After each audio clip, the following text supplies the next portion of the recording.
Most people scrolling through automotive YouTube today have never stopped to ask where all of this came from. The drag racing clips, the street car coverage, the raw event footage, the personalities who turn wrenches into careers. A lot of that traces back to one man in Nebraska with a point-and-shoot camera and an obsession with fast cars. His name was Kyle Loftess, and on May 5th, 2026, the car community lost him at just 43 years old.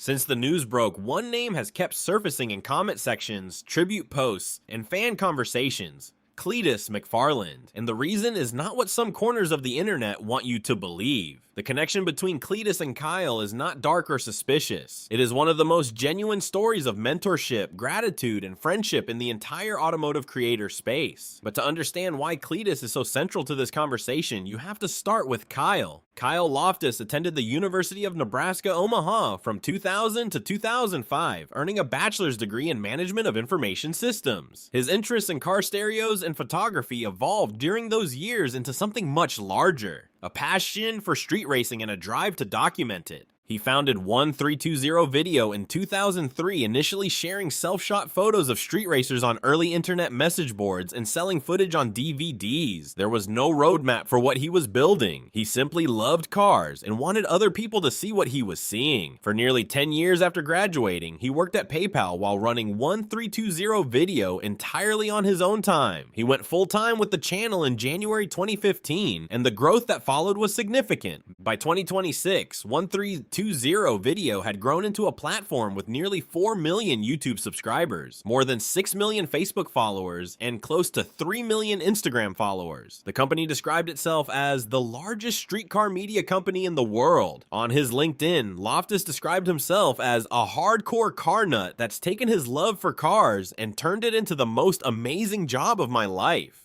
What made Kyle Loftess different was not just the size of the audience he built, it was what he chose to cover. Traditional motorsports media focused on sanctioned events, professional drivers, and polished production. Kyle went the other direction. He filmed underground races, cash days, street cars, grassroots drag events, and the side of car culture that most broadcasters ignored entirely. He proved that car culture did not need a television network's approval to matter. It could build its own audience, tell its own stories, and do it on its own terms. In doing so, he helped define what modern automotive YouTube actually looks like. Raw coverage, real personalities, small crews, late nights, and genuine passion over production value.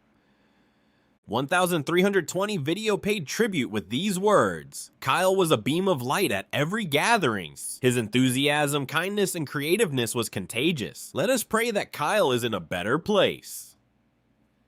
Fans flooded his final video's comment section with messages.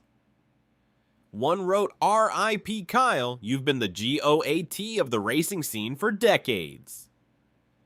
Another recalled meeting him at a performance racing industry event where Kyle took time to sign a fan's son's cast. That detail says everything about the kind of person he was. Cleetus McFarland, real name Garrett Mitchell, is today one of the most recognized names in automotive YouTube. He owns the Freedom Factory, a racetrack in Florida, races cars himself, and runs a channel with millions of subscribers. But before all of that, he was simply Garrett Mitchell, someone trying to find his footing in the car world. Kyle Loftess was one of the first people to give him that footing. Kyle brought Garrett into the 1320 Video world, gave him opportunities, and helped him build an identity at a time when that identity was still being formed. And in the most literal sense possible, Kyle gave Garrett his name. Kyle was the first person to ever call Garrett Mitchell Cleetus McFarland over 11 years ago, and he helped turn it into something real. That is why Cleetus's reaction to Kyle's death hit the community so hard. He was not reacting like someone paying respects to a distant colleague. He was reacting like someone who lost the person most responsible for his career existing at all. In his tribute, Cleetus said, "One of the most influential people in my life is gone, and Kyle was a very special person to me, as many of you know, essentially handed me my career. I mean, literally, and just meant so much to me and meant so much to all of us."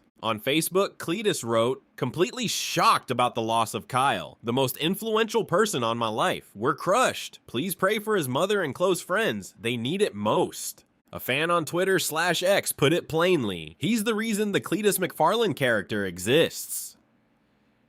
That is not a casual observation. That is the reality of what Kyle Loftess meant to one of the biggest names in car culture today. In April 2026, just weeks before Kyle's passing, Cleetus McFarland and his team gave Kyle Loftess a Chevrolet Corvette ZR1. The story behind how it happened is one of the most thoughtful gestures in recent automotive creator history. Kyle had reached out to Cleetus about purchasing a ZR1, a car that is genuinely difficult to get an allotment for. Cleetus saw the opportunity. He tricked Kyle into sending over his build sheet under the pretense of helping him source the car through GM contacts. Meanwhile, Cleetus had already ordered the car. The whole thing was a setup, a thank you in the shape of a surprise. Cleetus posted about the gift on April 22nd, 2026, writing, "Last weekend, we commenced a plan we've been working on for a long time. We gave Kyle a ZR1. I've been wanting to thank Kyle for helping me start my career in the automotive industry. Most importantly, he's the first one who ever called me Cleetus McFarland 11 years ago and helped me turn it into something real. This is a small token of my appreciation for an extremely generous and kind human being." Now with Kyle gone, that moment carries a weight no one anticipated when it happened. Cleetus did not wait until it was too late. He said thank you while Kyle was still alive in a way that Kyle could actually experience. In hindsight, that gift has become one of the most powerful symbols of their entire friendship. A full circle moment that now doubles as a farewell neither of them knew was coming. 1,320 video confirmed Kyle Loftess passed away on the night of May 5th, 2026. The announcement came on May 6th via social media. The company stated it was extremely saddened and described itself as being in a state of shock. The Sarpy County Sheriff's Office in Nebraska confirmed that both their office and the Gretna Fire Department responded to Kyle Loftess's home that night. A spokesperson stated, "Loftess was declared deceased. His death is not suspicious. Out of respect for privacy, we will not be releasing further details. No official cause of death has been disclosed." A serious crash in December 2025, in which the vehicle Kyle was in reportedly lost control and caught fire, resurfaced in online discussions. However, there is no confirmed connection between that incident and his death. Claims circulating on social media about the cause of death remain entirely unverified and have not been substantiated by his family or representatives. The car community's response was immediate and widespread. Reddit threads appeared across r/cars, r/Cleetus McFarland, r/NASCAR, r/Street Outlaws, and r/Haggard Garage. Comments poured into 1320 video's latest upload. Tributes came from creators, fans, and industry figures across every platform. When the news reached Cleetus McFarland, he did something simple and appropriate. He stopped. He had content ready to go. His Month of Freedom series had videos queued and scheduled. He posted none of it. Instead, he came on camera and spoke directly to his audience. He explained his reasoning with one line that captured everything. "Kyle brought me onto this platform. This is his spot." He said, "I honestly just don't think it's right to post some fun, happy, exciting video today on a day of such a tragedy. We've got videos in the queue. Could press one button and post them, but it just doesn't feel right." He told fans that his family was okay, that his wife Maddie was doing fine, and that his kids were too young to understand what had happened. Then he closed with this: "I love Kyle like a brother and just going to miss him. It's just brutal, guys. Send prayers to Kyle's mom, to Matt, and to Kyle's close friends if you guys can. That would be really appreciated. And thank you guys for all the support you've always given the 1320 video. It means a lot."